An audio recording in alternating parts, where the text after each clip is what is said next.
Okay, so yesterday we read about Genesis chapter 35, verse 38. Okay, so Genesis 35, 1 to 15.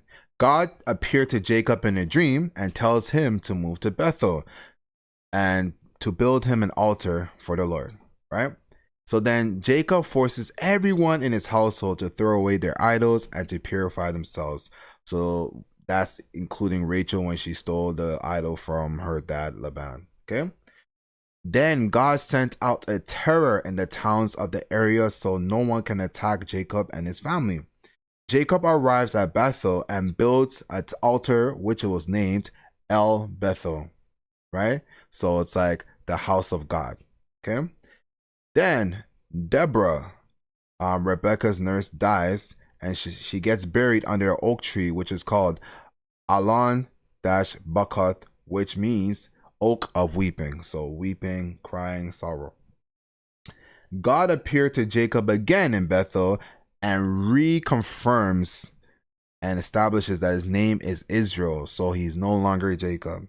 He also reconfirms the Abraham covenant. Okay. Afterward, Jacob puts wine over his offering and to God, which was anointed with olive oil. Okay. Jacob names the place Bethel, which means house of God. Again, he names the place Bethel where he was dwelling in again. Okay, so Genesis chapter 35, 16 to 29.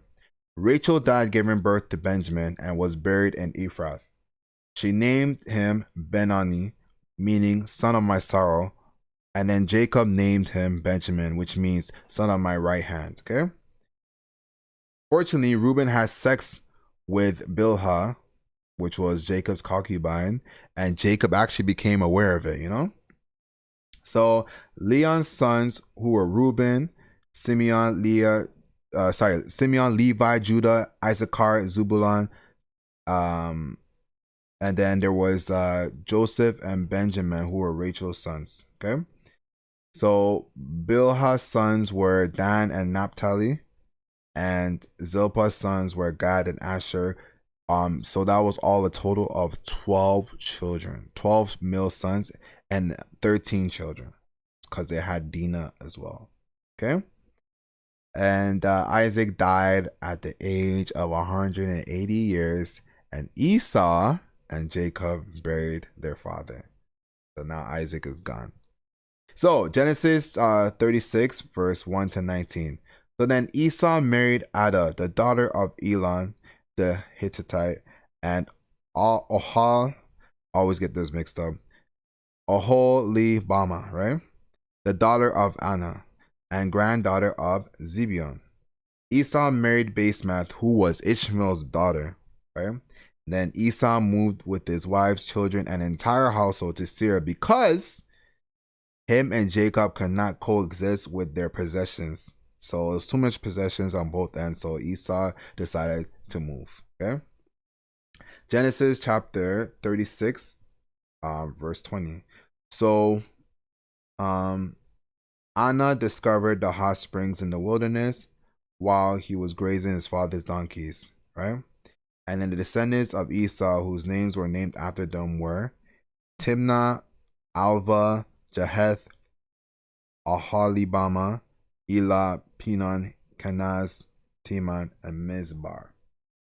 Or Mibzar, sorry, forgive me for that. Okay. Carry on.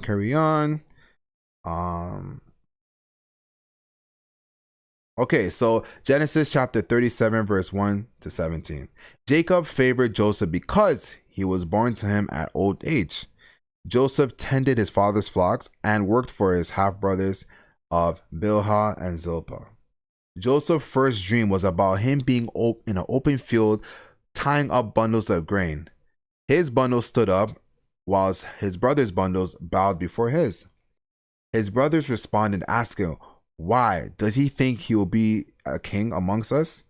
They hated him more because he always talked about his dreams to them. His second dream was about the sun, the moon, and 11 stars that bowed below him. His father Jacob and brothers scolded him. Jacob responded asking if Joseph's mother, father, and their brothers will bow before him. Will they bow before him? Right? But Jacob was still curious to know what Joseph's dreams were about. So then Jacob sends Joseph on a journey to meet with his brothers in the valley of Hebron. Genesis chapter 37, 18 to 36. Okay. Joseph's brothers, other than Reuben, plotted to kill him and put him in a cistern. Then they will say to Jacob that a wild animal, they'll say about Jacob that a wild animal has eaten him. Reuben suggested that instead of killing him, just place him in an empty cistern in the wilderness. But Reuben secretly had a plan to rescue Joseph and return him to his father.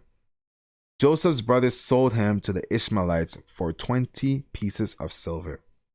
Reuben returned to retrieve Joseph, but he noticed that the cistern was empty, and in grief, Reuben torn his clothes.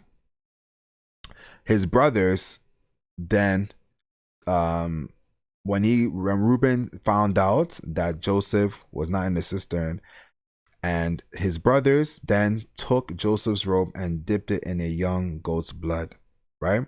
So that was the plan originally, was for them to say, let us kill them, and they'll tell their father that that an wild animal killed Joseph. But instead they sold him, and because of Reuben, maybe his reaction, they still went out with a plan where, okay, we're gonna take his robe, dip in the blood, and tell their father that our animal ate him. So that's what we're about to read. They presented the robe with their blood to their father, saying that, doesn't this robe belong to Joseph? Jacob agreed that it does, and he said Joseph must have been eaten by a wild animal. Jacob tore his clothes and dressed himself in burlap and mourned for Joseph's death for a long time. Right. Now, Joseph arrives at Egypt and was sold to Potiphar, who was an officer of the Pharaoh and captain of the palace guard. Okay. So Genesis chapter 38, verse 1 to 30. Judah left and moved to Adullam, where he dwelled with a man named Hiram. He married a Canaanite woman who was the daughter of Shua. They had 3 sons named Onan, and Shelah. Was to marry Tamar, but because of Er's wickedness, God took his life. Onan took the place of and married Tamar, but was not willing to have a child with her. Every time they had sex, he would pull out the semen, and the semen will go on the ground. So because of that, it prevented him from having a child who would belong to his late brother So because of his actions, God took his life as well.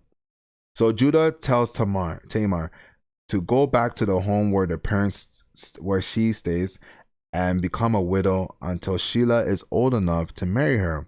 Although Judah said this, he didn't really want Shelah to marry Tamar because of fear that he would also die.